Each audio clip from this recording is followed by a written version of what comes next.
Sliding no bend, now I'm feeling like Venom. I told her kick it, back him, squeezing a Mac, lemons, walk down, boy. What's good, everybody, man? We got some chillin' scared videos, man. This one is called 5 Most Disturbing Internet Rabbit Holes. Man, I hate videos like this, bro. Y'all know what's crazy, bro? That's what that little crazy kid is back, bro. Oh yeah, I remember you said that. What crazy kid? The schoolboys. Yeah. The schoolboy. Oh, the weird dude. Yeah, the schoolboy. Bro. Yeah, they're back? Wait, how? He's back on the internet, bro. If y'all want us to watch that, like, let's know in the comment section, man. So wait, so he's already doing weird shit? Yeah, apparently. Because, like, somebody sent a video into the Discord. And by the way, if y'all watching this and you guys have video that you want to recommend for us to watch, follow our Discord. You know, yeah, we're going to put that. We're going to put the link in the description. Yeah, we're going to try to revive our Discord, man. But hey, man, anyway, let's go ahead. Let's get into it. UFC walkout photo. On October 18th, 2025, a UFC Fight Night match between Brendan Allen and Ryan de Ridder in Vancouver went viral across the internet, but not because of the fight itself. Instead, the moment that caught everyone's attention happened during Brendan's walkout. A small handful of people noticed that as he was making his way to the octagon, a fan flashed his phone to the camera for a split second, showing what looked like a very disturbing image. What a lot of people thought was the picture of a lifeless body lying on the ground. What made this already creepy incident even more disturbing was when the camera moved a bit further and showed the person who was holding the phone. He was wearing a luchador-inspired wrestling mask, likely to hide his identity, all while looking directly at the camera with an unsettling, almost psychotic smile on his face. Which begs the question, what was this picture, and why did he show it on live TV to an audience of millions? Reverse image searching the picture on the phone doesn't bring up any similar results, and no one has been able to link it to some movie or TV show either. In other words, the person holding the phone likely took the picture themselves. And judging from what it looks like, the most disturbing explanation that comes to mind is that the man in the luchador mask had killed the person in the photo.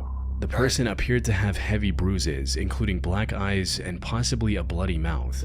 Even if they were alive, they appeared to be in serious danger, possibly after being kidnapped by the perpetrator. And while this might sound absurd at first, it's definitely a real possibility to consider. There have been countless killers throughout history who craved attention and deliberately left behind clues to become famous. Maybe this particular killer thought showing off their crime on TV was the best way to receive that attention. And with the virality and discussion online, he certainly achieved that goal.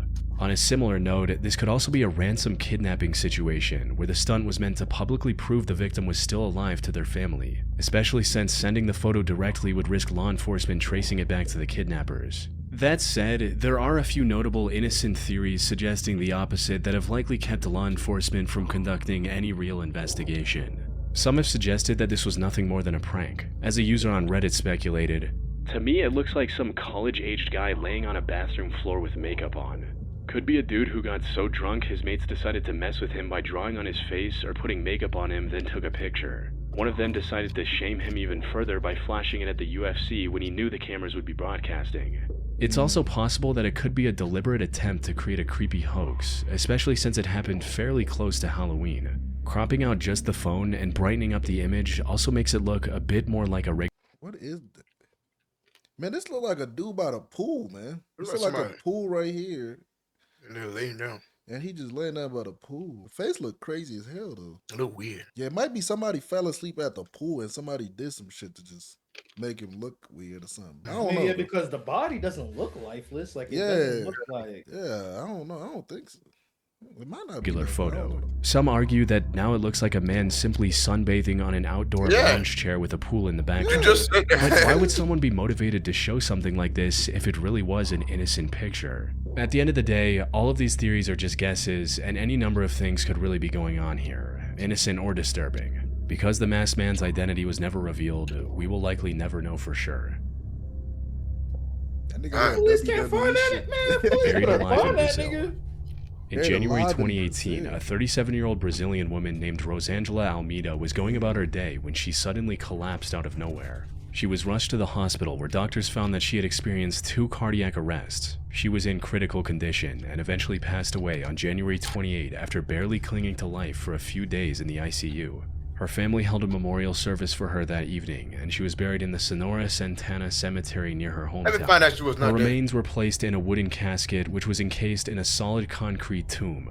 Losing her at such a young age was devastating for her family, and especially her mother. What none of them knew, however, was that their grief was about to take a dark, tragic turn. You see, a day after her burial, reportedly, people living next to the cemetery started hearing noises from graves. These included the sound of someone banging their hands against a hard surface, as well as a faint scream in some instances. However, the neighbors initially brushed off the noises as a prank by children, something that apparently happened often enough for them to ignore the noises entirely.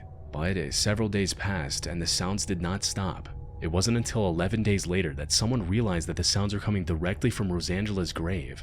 The neighbors immediately alerted her family upon making this discovery, fearing that she might have been falsely declared deceased and was still alive when buried. What made the situation even more concerning was the fact that Rosangela had been suffering from fainting spells ever since she was little. The time she spent unconscious had also been increasing over the years. Maybe she was just passed out when the hospital staff incorrectly declared her dead. Family, friends, and neighbors rushed to the cemetery and opened her coffin, hoping to save her, with some people recording the whole event. Sadly, Rosangela was showing no signs of life. However, the people who touched her body exclaimed that she was still a bit warm to the touch, implying that she was at least alive up until very recently.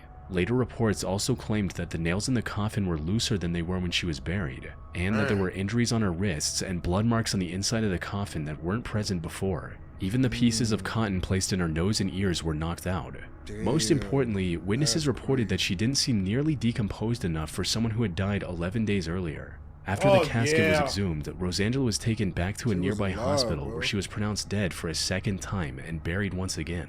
The question everyone had on their mind, however, was whether she was buried alive the first time. Her family, and particularly her mother, believed that was the case. Testimony from other people also seemed to back this conclusion, with one neighbor stating, "There were more than 500 people who came here and packed the cemetery. Everybody went to see, lots of people touched her foot, and everybody saw that she was still warm. She wasn't cold."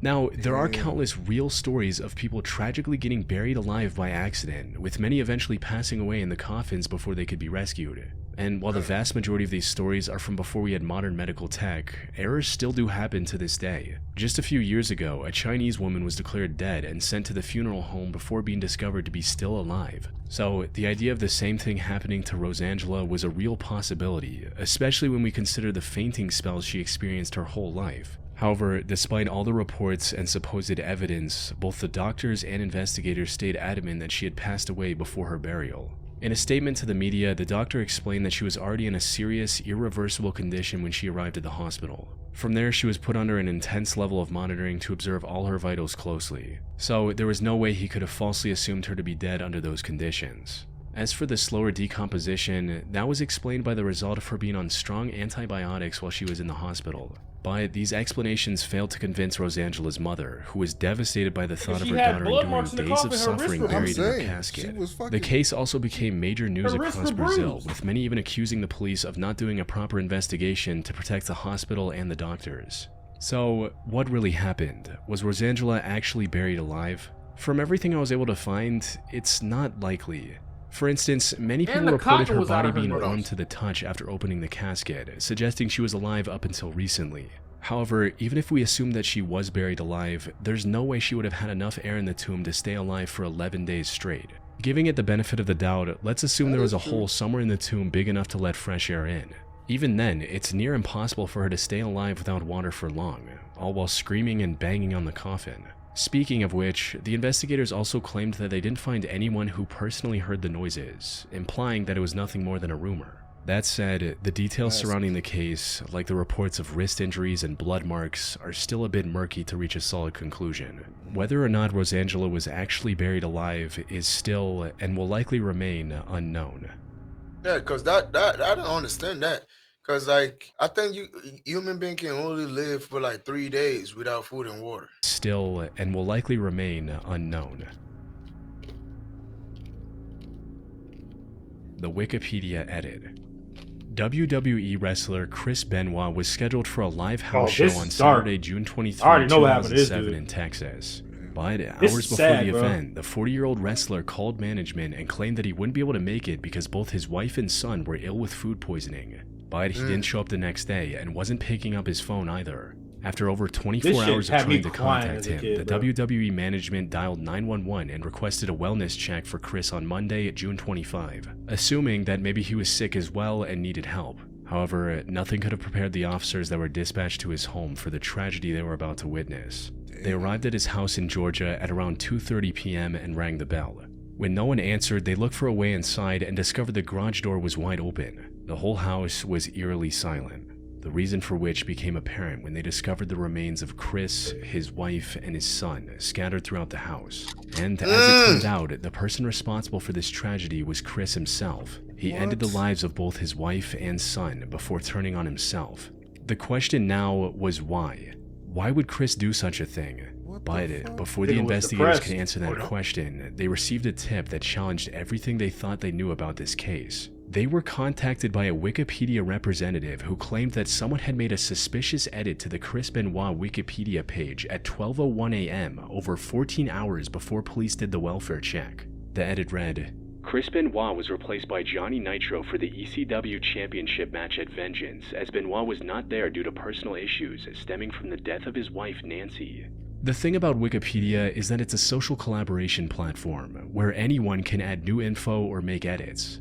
One possible explanation was that Chris, for some reason, made this edit himself. However, the autopsy report revealed that Chris had actually ended everything by Sunday evening, many hours before the edit. So, how did someone learn about what had happened before the news broke out?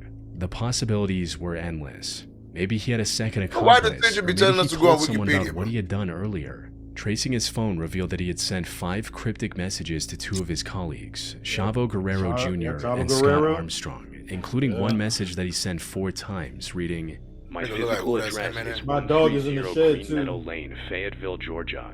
And the second one that read, The dogs are in the enclosed pool area. Garage side door is open. These were sent just before 4 a.m. on Sunday, after he had already taken the lives of his wife and son. However, despite their unsettling nature, investigators didn't find any connection between what Chris did and the colleagues he sent these messages to. As for why he did it, the autopsy report also revealed that Chris had CTE, which is a progressive brain disease linked to repeated head impacts. His brain resembled that of an 85-year-old with dementia. Put simply, he likely experienced an extreme mental breakdown which resulted in an irreversible tragedy. However, while this reveal explained most of what happened, the Wikipedia edit was still a mystery. This mystery deepened further when investigators managed to trace the IP address that was used to make the edit and discovered that it was from Stamford, Connecticut, the location of the WWE headquarters. This, combined with the text messages, reignited rumors that WWE management might have been involved in what happened. But before the case could move in that direction, investigators found the man who made the edit, a 19-year-old university student named Matthew Greenberg. Matthew, however, was surprisingly cooperative. He allowed the police to confiscate his computer and other devices to investigate and agreed to an interrogation without any resistance. And when asked about his edit, he claimed that he made it after seeing rumors of it on wrestling forums. Well, over last weekend, the wrestler Benoit, there was rumors going on because he missed the pay-per-view and his scheduled dates, which he never does. And I was reading rumors and speculation online. Where online? On forums. I forgot the exact sites. But I was okay, hold on. On forums? Yeah. Okay. In any chat rooms? No, not chat rooms. I was just reading about it, and some rumors came up, and I just. Yeah, what were the rumors? That his his family was sick, or someone maybe died, like his wife perhaps, because he missed the pay-per-view. Okay. He was apparently telling the truth, as investigators didn't find a link between him and Chris. Wikipedia admins also found several other false edits he had made over the years, suggesting he was just an internet troll who guessed the truth by pure coincidence. Or at least that's the official story. Some believe that Matthew either had something to do with the incident or at least had insider information, especially since he wasn't the only one who made a similar edit. Something I haven't mentioned yet is that there was a second similar edit just 1 hour after Matthews was removed, stating that Chris missed his show because of the passing of Benoit's wife, Nancy. The IP for this edit was traced to Sydney, Australia, but the person who made it was never identified. For some, this is the confirmation that what everyone knows about Chris isn't the whole story, and there was something else going on below the surface. On the other hand, the existence of this second edit could be used to prove Matthew's innocence, as they suggest the rumors were genuinely circulating on wrestling forums, since two seemingly unrelated people attempted the same change. That said, it's been more than 18 years since this incident, so even if there was something deeper behind it, at this point it's unlikely to be revealed. Look, it could just be a lucky guess, man. Like that. Yeah, I think Sunset that's what it Cruise. is. The final days of May 2023. Like he probably just saw the rumor and just typed Yeah, it. that's what he said. It's just a lucky guess.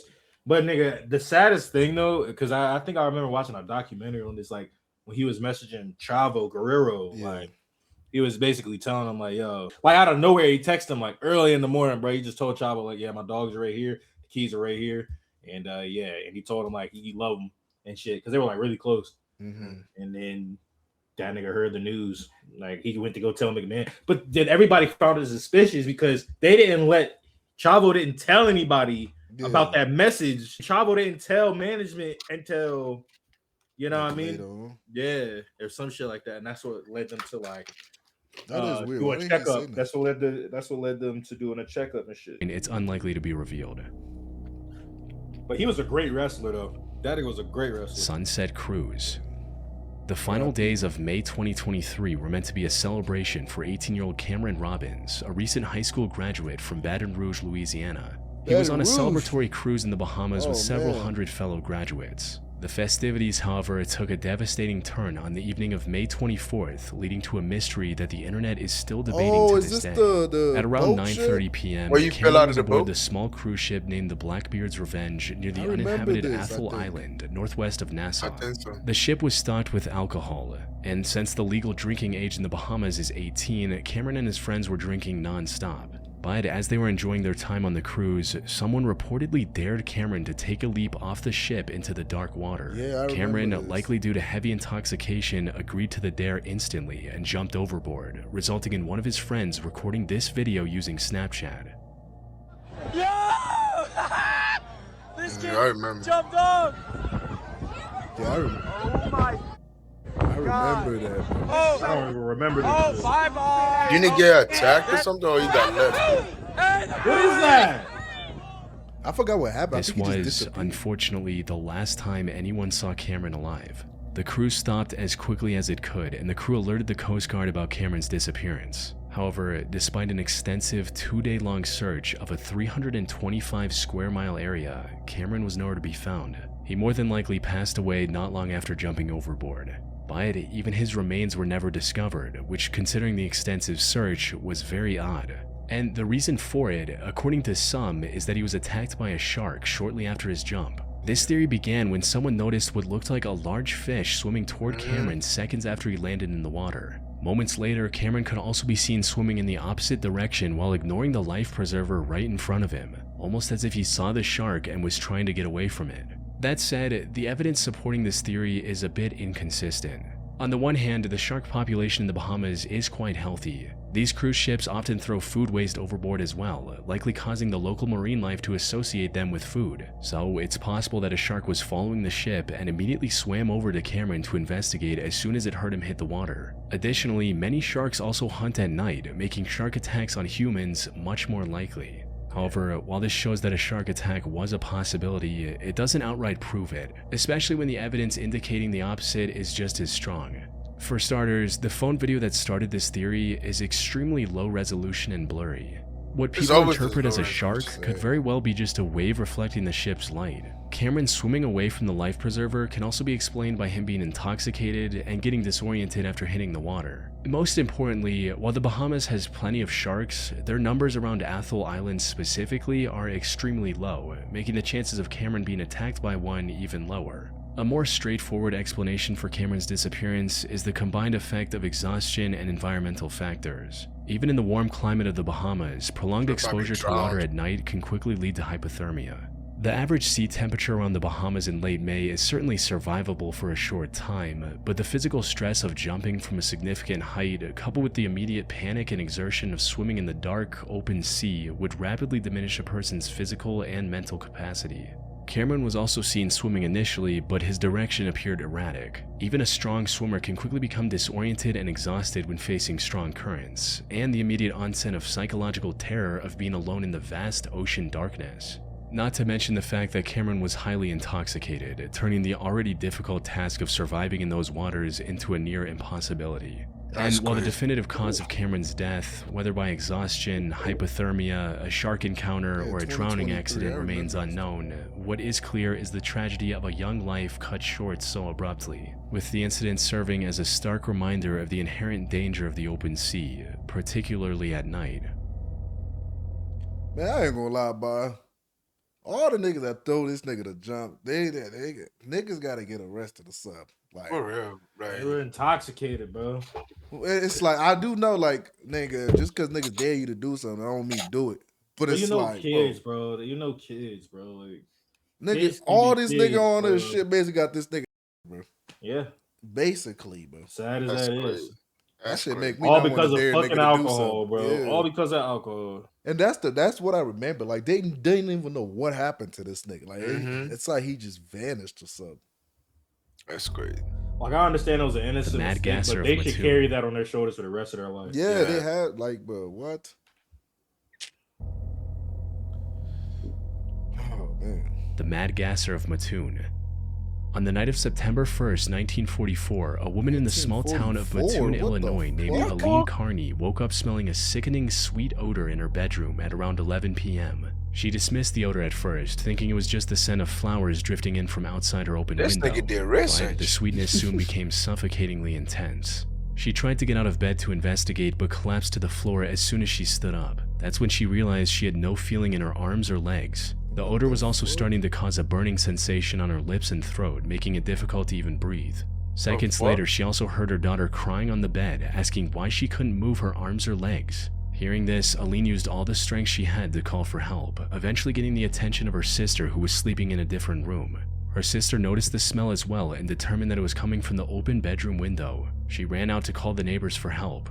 Around the same time, Aline's husband, who was a taxi driver, pulled into the driveway. But before he could get out of his car, he was horrified to see a thin, tall figure standing outside the bedroom window.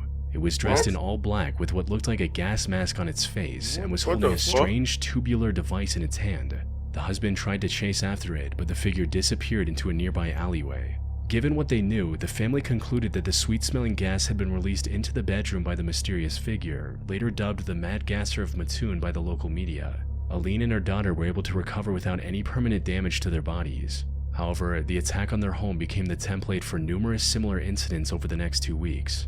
Victims, mostly women and often home alone or with family, would report being hit with an odorless gas or sometimes a sickly sweet smell. This was followed by a range of symptoms like nausea, vomiting, temporary paralysis, dizziness, disorientation, and a burning sensation in the throat or eyes. In some cases, the symptoms lasted for hours, requiring medical attention. Yet, despite the severity of these chemical attacks, any attempts to investigate the gasser came up empty. There was no visible damage to homes, no broken windows, and no fingerprints. The mysterious assailant seemed to vanish into thin air. Witnesses and victims reported seeing shadows or figures lurking outside their windows, specifically near the ventilation openings of their homes. But the police never found any evidence of it. The sheer volume of attacks, with at least 29 officially reported incidents in a very short span, combined with the inability of law enforcement to find any evidence, created an atmosphere of absolute terror. I mean, that it reached a point where some citizens took it upon themselves to patrol the streets with firearms. People were sleeping in shifts, guarding their homes and neighbors.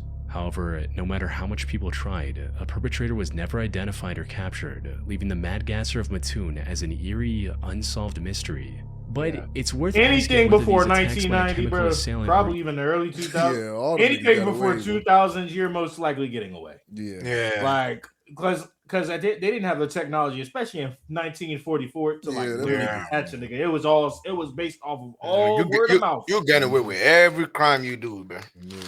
If you're smart unless they know who you are and they know who did it. They got wanted posters.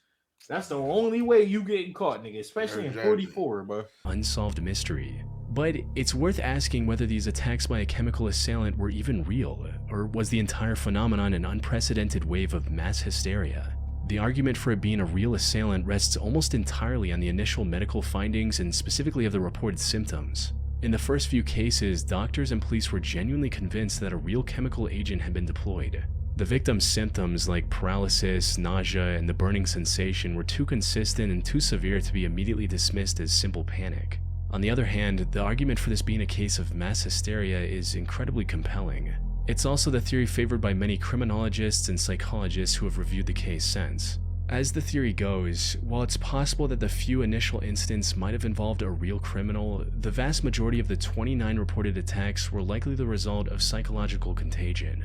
The terror of a mysterious, invisible attacker, amplified by continuous sensational newspaper coverage, made people hypersensitive to any strange smell or discomfort. Many of the reported symptoms, for example, like headaches, nausea, anxiety, and difficulty breathing, are also symptoms of acute anxiety or hyperventilation. I'm not gonna lie though, a common reaction to extreme. It could be mass, like it could be like, not hallucinations in a way. Like it wouldn't be like like mass hysteria, like people are seeing this shit in the newspaper and everybody is like thinking their symptoms, right? Because I remember reading something about like how that's how it was with aliens at some point. Like, you know, the War of Worlds, right? That's an old ass like book, right? So there was a point in time that people heavily believed in UFO sightings and alien abductions and shit, and people were terrified around that time. So when people would hear the shit, right, it would mostly be on radio. They didn't have TVs, right? So it would be on radio. So when people would hear this shit, they'd be like, "Oh shit, it's going down. Niggas is about to die." And like the news reporter would be saying, like, "Yo, yeah." News reporter would be acting like, "Oh, there's like an alien abduction. Like they're at the scene of an alien attack." And like, bro, niggas would be scared and shit. And like, I remember there was a point in time like that. So I wouldn't like debunk it. Yeah, I wouldn't factor it out because that definitely could be a thing. Like niggas hear something or see something in the newspaper and then they catch a cold, nigga, they gonna be like, "Oh shit, nigga, is there a nigga gassing my shit up?" Because they reading this shit in the newspaper. Right. Any of the reported symptoms, for example, like headaches, nausea, anxiety, and difficulty breathing, are also symptoms of acute anxiety or hyperventilation, a common reaction to extreme fear. Police searches also attributed the chemical odors found to common household cleaners, furnace gas leaks, or industrial pollution that was a regular part of life near Mattoon's industrial plants. A major breakthrough for the hysteria theory came when the Mattoon police publicly stated that the attacks weren't real and were likely caused by the community's war anxiety around World War II at the time and a collective nervous breakdown. And to everyone's surprise, the mad gasser of Mattoon attacks stopped almost immediately after the police released this statement. Ultimately, the case is left suspended between a real chemical criminal and a genuine mass panic. There is a possibility that the story began with one or two initial genuine attacks using a non-lethal irritant, which then acted as the trigger for a widespread case of what is medically known as mass psychogenic illness, where symptoms and fear spread rapidly throughout a community without an identifiable physical cause. But at this point, we will likely never know. Man, that's crazy. Yeah, that's kind of like what Devonta's saying. Yeah, that is crazy because the way they be talking about that shit back then, but it's like there's a fucking war going on. Yeah, like the people would turn on the radio and hear like, "Oh, there's aliens abducting people," and they would have to sound it. You could literally go on YouTube and listen to it. Well, if I would have heard that shit back then, I probably would have lost my guy. Hell yeah, nigga! They everywhere. Holy fuck, nigga! I turn on the news, nigga. Yeah, and the way they was probably less professional back then too. Nigga, it was, oh man, they breaking everywhere, man. Yeah, bro, they're coming to your house. Yeah, you could deadass go on YouTube and listen to it too. It was like it's like a very famous thing that happened. That's crazy. That would be it for the 5 most disturbing internet rabbit holes, man. Let us know y'all opinion down below. Love you guys. Stay safe. We out, man. We out, man. Peace.